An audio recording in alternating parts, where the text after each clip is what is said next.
견지에서 연구하는 방법을 뭐라고 한다고요? 법, 제도적 접근 방법이라고 한다면 6번 의사결정은 우리 사적 주체들이 부동산을 살 건가 말 건가 이렇게 판단한다 그래서 의사결정적 접근 방법 이렇게 표현한 거예요. 거기다 땡땡 치고 시장 이렇게 써보세요. 그러니까 공적 주체 입장에서 연구하는 방법은 뭐라고 하고요? 법, 제도. 우리 사적 주체 입장에서 연구하는 방법은 의사결정. 이렇게만 구분하시면 되겠습니다. 자, 그 다음 오른쪽 페이지 제3절 부동산학의 연구 분야. 여기는 뒤에서 배울 내용들이니까 보실 건 없어요. 자, 27페이지 4절 부동산 활동에 대한 얘기는 뒤에 있는 거 배우다 보면 그냥 자연스럽게 알아지는 거니까 지금 따로 안 하셔도 됩니다. 넘어가시죠. 자, 그럼 이제 37페이지 여기서부터 보시면 되겠습니다.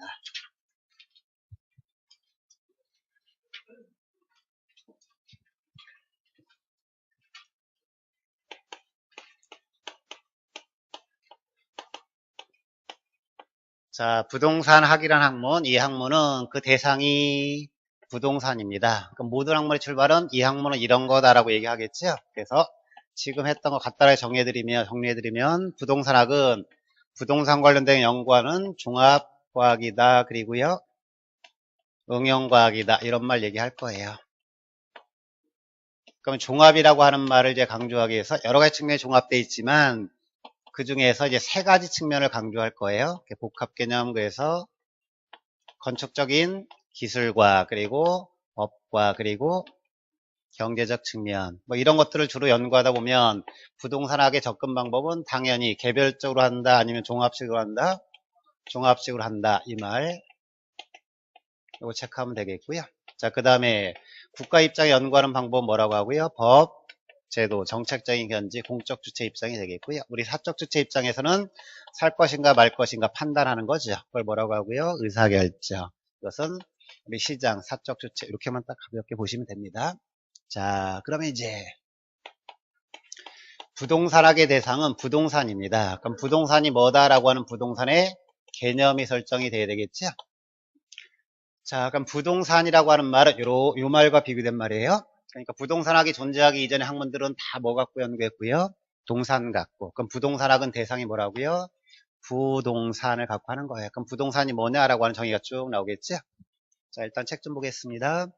37페이지 1절 복합부동산, 복합 개념 이렇게 나오는데 복합 개념 금방 설명드렸던 것처럼 세 가지 한 장 넘겨주시면은요.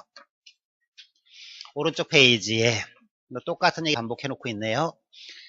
기술과 그리고 경제와 법적 측면이고 기술적 측면 형태가 있고 없고 있고 그래서 유형적 측면이고 경제와 법의 형태가 없다 그래서 무형적 측면 그 정도 보시면 되겠고요. 자, 1번 물리적 측면 부동산 이런 말 나와 있고요. 1번 공간 이런 말 나와 있는데요. 여기는 그냥 상식선으로 보시면 되겠어요. 자, 나중에 민법 배우시면 아실 텐데 부동산이라고 하는 것은 부동산의 소유권은 그 땅에만 미치는 것이 아니라 그 땅에 있는 그 땅을 이용하는데 상하로 이용하는 거죠. 자, 동산의 소유권이라고 하는 건 내가 책을 샀다라고 한다면 그 소유권이 공간까지 미치는 건가요? 책에만 미치는 건가요? 그 물건에만 한정되는 거죠. 하지만 토지의 소유권은 상하까지 미쳐요. 그래서 부동산은 토지는 뭐가 중요하다? 공간이 중요하다. 이런 얘기 하는 거고요. 가로 1번 그래서 공간 얘기할 때 3철의 공간을 얘기하는 건데요. 한 장 넘어갈까요? 40페이지 봐주시면 중간에서 약간 상단부에 양괄호 2번 보시면은 부동산 소유권의 공간적 범위 되어 있죠? 1번 범위와 내용에서 기억본 보시면 그건 나중에 자연스럽게 알아질 건데 민법 212조에 보면 토지의 소유권은 쭉 내려가면 어디에 미친다고 써 있어요? 상하에. 그러니까 그 물건에만 미치는 것이 아니라 어디까지 미친다? 상하까지. 자, 근데 이제 법률적인 용어로 보실 때는요. 근데 그 상한데 무한정이라고 써 있나요? 제약이 있죠? 그 제약이 뭐라고 써 있어요? 정당한 이익이 있는 범위 내에서. 그 범위는 이제 민법 시간에 배울 거고요. 자, 그렇다면 정당이 있는 범위라고 한다면 토지 어디까지 미친다? 상하까지 미친다. 그런 얘기고요. 박스 밑에 보시면 2번. 그럼 상을 이용할 수 있는 권리가 있다는 얘기죠. 그것을 공중권 이렇게 얘기하는 거고요. 한 장 넘어가고요. 42페이지 지하를 이용할 수 있는 권리도 있죠. 그걸 4번 지하권 이렇게 얘기하는 거고요. 자, 그 다음에 참고하기 밑에 보시면 부동산의 가치에 가장 큰 영향을 미치는 것이 위치죠. 위치에 따라서 부동산의 가치가 결정이 될 것 같은데요. 그럼 가로 2번에 보시면 위치를 판단할 때 가장 중요한 것이 사람들이 이동해야 되는 거니까 뭐가 중요하겠다? 접근성. 그 단어만 보시면 되겠어요. 자, 오른쪽 페이지 박스 밑에 3번 그냥 부동산은 환경이 중요하다라는 말 제목만 보시면 되겠고요. 4번 부동산은 자연이다 이렇게 얘기할 때 자연환경을 보존해야 된다 이 정도만 보시면 되겠고요. 넘어갑니다. 44페이지에 2번 경제적 측면 부동산은 그냥 알아지는 거니까 안 하셔도 돼요. 넘어가고요. 46페이지 3번 법률적 측면의 부동산 이제 여기서부터는 이제 공부가 좀 필요할 것 같네요. 자, 설명 좀 드리겠습니다. 자, 부동산 학이라는 학문은 그 대상이 뭐라고요? 부동산이고요. 부동산이 뭐다라는 개념 나오게 될 때 부동산에 대한 사고를 좀 확장시키기 위해서 부동산의 여러 가지 측면을 다룬다 해서 복합 개념 어떤 측면? 기술, 법, 경제 여기서부터 출발해 보면 자, 부동산을 이해할 때 여러 가지 측면의 결합으로 보게 될 때 기술, 법, 경제고 이렇게 구분해 놓고 있고요. 부동산을 자산이다, 자본이다 이렇게 얘기한다면 어떤 측면으로 보면 될까요? 자산, 자본이면 이런 측면이 되겠죠? 그러니까 이건 공부 안 해도 그냥 알아둘 수 있어요.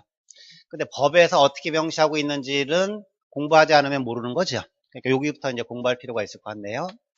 법에서 보게 되면 일단 좁은 의미의 부동산이 협의와 그리고 넓은 의미인 광의 이렇게 나눠볼 수 있는데요. 이 협의의 부동산은 민법에서 명시하고 있는 정의예요. 자, 민법 99조 1항에 보면 부동산은 토지와 그 정착물로 한다 이렇게 명시하고 있어요. 자, 부동산학을 공부하실 때는요 우리가 부동산 갖고 살아왔으니까 무작정 암기하는 거 말고요 내 생활에서 배웠던 거 내가 느꼈던 거 이렇게 결합시키면 기억이 오래 갈 수 있어요. 우리가 보통 부동산 그러면 토지 얘기하는 거 맞죠? 그리고 토지 그리고요 건물 주택 이런 게 다 부동산이죠. 근데 이 사람들은 뭐라고 정했어요? 토지와 그 정착물 이렇게 정했네요. 그럼 정착물인데 앞에 어떤 단어 붙었죠? 그라고 하는 말 붙었네요. 어디에 정착됐다는 얘기죠? 토지에 정착됐다는 얘기죠. 그러니까 이렇게 정의한 사람들의 생각은 인간의 손이 닿기 전에 존재하는 부동산은 뭐밖에 없었을 거고 토지밖에 없었을 거고 이런 건물, 주택 이런 것들은 다 토지에다가 이렇게 정착시킨 물건이죠. 그런 물건을 정착물 이렇게 표현하고 있네요. 그래서 보통 토지, 주택 이렇게 얘기하는데 이 사람들은 쭉 나열하지 않고 건물, 주택 이런 것들을 다 뭐라고 했어요? 정착물 이렇게 얘기했네요. 그러니까 물건은 움직일 수 있는 물건이 있고요. 움직일 수 없는 물건이 있네요. 그럼 동산이냐 부동산이냐라고 하는 것의 구분을 법에서 해보게 되면 그러니까 민법 찾아보니까 민법에서는 부동산을 뭐라고 정했다고요? 토지와 그 정착물, 그 이외의 물건은 다 뭐겠고요? 그 이외의 물건들은 동사. 그렇죠. 항상 사회학을 공부하는 방법인데요. 자, 부동산학은 부동산 관련된 자연현상 다루는 학문이 아니라 사회현상 다루는 학문이에요. 그럼 사회과학이라고 하는 건 절대적인 것이 아니라 상대적인 거예요. 그러니까 자연과학처럼 지구는 둥글다 그러면 절대적으로 맞는 얘기인가요? 지구는 둥글고 지구는 태양계를 돈다 이런 것들은 증명된 거잖아요. 그죠? 그러니까 그건 절대적일 수 있는데 사회과학이라고 하는 건 절대적이지 않고 항상 상대적 개념이에요. 그러니까 이게 상대적 개념에서 가장 중요한 건 비교되는 관점이에요. 공부하실 때 그럼 가장 비교되는 것에 가장 쉬운 것은 반대말이에요. 물건은 움직일 수 있는 거 뭐가 있고 움직일 수 없는 거. 그럼 이제 동사는 뭐다 부동산은 뭐다 이렇게 다 정의할 필요가 없고 부동산은 뭘로 한다. 토지와 그 정착물로 한다. 나머지는 다 뭘로 한다. 그렇게 정의하는 거예요. 자, 그래서 이제 법에서 찾아보니까 부동산은 뭐가 아닌 동산이 아닌 부동산은 뭘로 본다? 토지와 그 정착물로 한다. 라고 하는 것이 이제 민법에 정의되어 있는 거고요. 그럼 넓은 의미라고 하는 것은 뭐는 포함할 거고요? 협의는 포함하겠죠. 협의의 개념에다가 부동산 아니지만 넓게 볼 때 부동산을 편입시킬 수 있는 물건. 있다는 얘기예요. 그것을 이름을 준부동산 이렇게 표현합니다. 다시 부동산학은 대상이 뭐라고요? 부동산이고요. 뭐가 아니고요? 그걸 근거를 어디서 찾아보자고요?